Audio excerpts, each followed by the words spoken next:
So papunta tayo ngayon guys ng Batan. Bali nagkaroon na ako ng ano dito, ng additional dispatch for checking.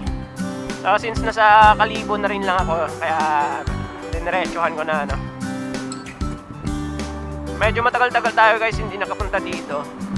Last napunta ko dito last year pa yata, during ano installation ng terminal namin dun sa may Palawan Pawn Shop, no?